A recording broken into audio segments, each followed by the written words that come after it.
Gus Miftah kian tersudut, kalimat Presiden Prabowo soal mulianya pedagang kaki lima kembali viral. Ucapan Miftah Maulana Habibur Rahman atau Gus Miftah yang mengolok-olok penjual es teh bernama Surhaji di acara pengajian membuat dirinya kian tersudut. Berbagai pihak kini mendesaknya meminta maaf karena ucapannya yang kasar. Tak hanya itu, akun Instagram Gus Miftah juga diserbu warganet, hingga membuat admin akun Partai Gerindra terverifikasi turun tangan.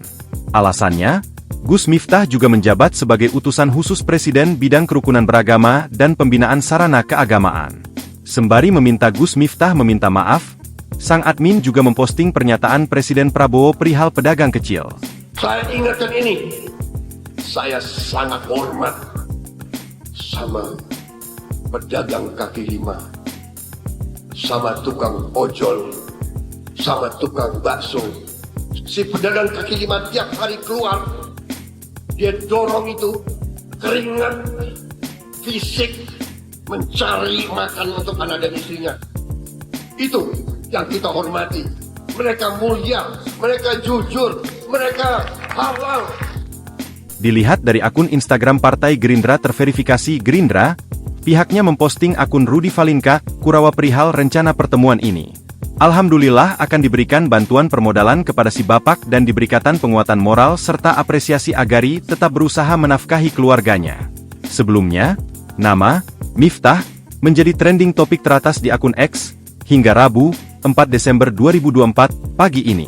Gus Miftah mengaku bahwa ucapannya itu sebagai candaan kepada tukang es teh saat itu. Dengan kerendahan hati saya meminta maaf atas kehilafan saya. Saya memang sering bercanda dengan siapapun.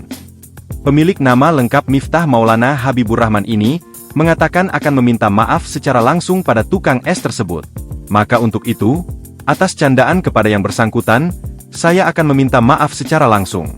Mudah-mudahan dibukakan pintu maaf untuk saya, lanjut Gus Miftah. Ia juga meminta maaf kepada masyarakat karena telah membuat kegaduhan atas candaannya yang dinilai berlebihan. Ia mengaku akan lebih berhati-hati lagi berbicara di depan publik. Bahkan, diakui Gus Miftah, dirinya sampai mendapat teguran dari Seskap Mayor Teddy Indrawijaya. Saya juga sudah ditegur oleh Bapak Seskap, Mayor Teddy, yang berada di Kupang, untuk lebih berhati-hati dalam menyampaikan pendapat dan pidato di depan masyarakat umum. Terima kasih, tandas Gus Miftah. Download Tribun X sekarang, menghadirkan lokal menjadi Indonesia.